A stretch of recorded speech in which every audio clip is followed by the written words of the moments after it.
사건 사고 소식 전해드리는 제보23 시간입니다. 어제 저녁 경기 양평의 단독주택에서 불이 나 내부에 고립됐던 부부가 숨지는 일이 있었습니다. 한편 휴게소에서는 화물차에서 불이 나 운전자가 대피하기도 했는데요. 김준하 기자가 전해드립니다. 거센 화염이 주택 전체를 휘감았습니다. 불길 사이로 새하얀 연기가 계속 솟아오릅니다. 어제 오후 5시 10분쯤 경기 양평군 옥천면의 1층짜리 단독주택에서 불이 났습니다. 신고를 받고 출동한 소방은 약 50분 만에 큰 불길을 잡았지만 주택 내부에서 부부가 숨진 채 발견됐습니다.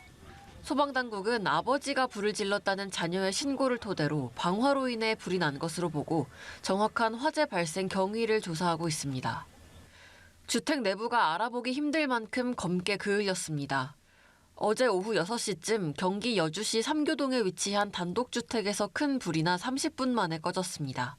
소방은 사람이 고립됐다는 신고를 접수하고 대응 1단계를 발령해 구조 및 진화 작업에 나섰지만 주택 내부에 있던 50대 남성 1명이 숨졌습니다.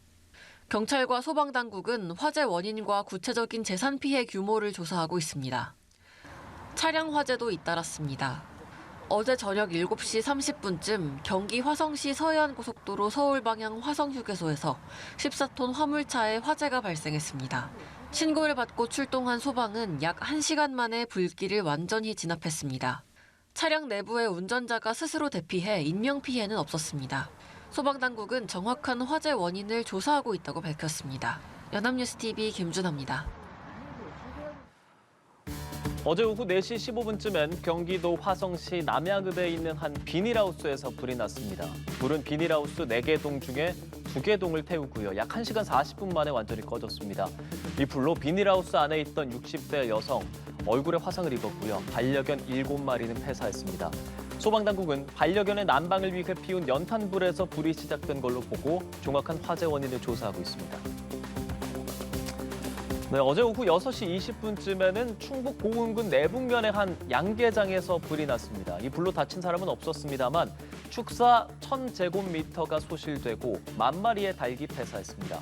신고를 받고 출동한 소방당국은 2시간 30여 분 만에 큰 불을 잡고 10시 55분 불길을 완전히 진압했습니다. 경찰과 소방당국은 정확한 피해액 그리고 화재 원인을 조사할 방침입니다. 화재 예방에 주의하시기 바랍니다. 전북소방본부에 따르면 어제 새벽 3시 50분쯤 전북 순창군 임계면에서 아이를 출산할 것 같다는 신고가 접수됐습니다. 당시에 산모는 양막이 파열돼서 아이의 머리가 보이는 상태였고요. 119가 신속히 출동하려고 했지만 폭설로 도착하기 어려운 상황이었습니다. 결국 구급상황관리센터는 전화로 산모의 분만을 유도해서 무사히 건강한 남자아이를 출산할 수 있게 도왔습니다. 병원으로 옮겨진 산모와 아이는 모두 건강한 걸로 전해졌습니다. 지난달 신설된 119 구급상황관리센터, 응급처치는 물론이고요. 응급환자 의료 상담 등 다양한 응급 의료 서비스를 제공하고 있습니다.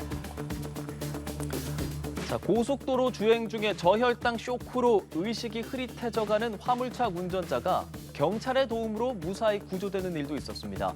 충북경찰청은 지난달 16일 오후였습니다. 평택 제천 고속도로에서 비틀거리며 주행하던 4.5톤 화물차를 발견하고 정지 명령을 내렸는데 화물차가 응답이 없었습니다.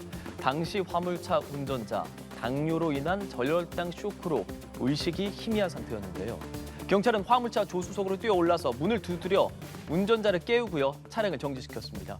구조된 운전자는 병원으로 옮겨져 치료를 받은 뒤 건강을 회복한 것으로 알려졌습니다. 제보23이었습니다.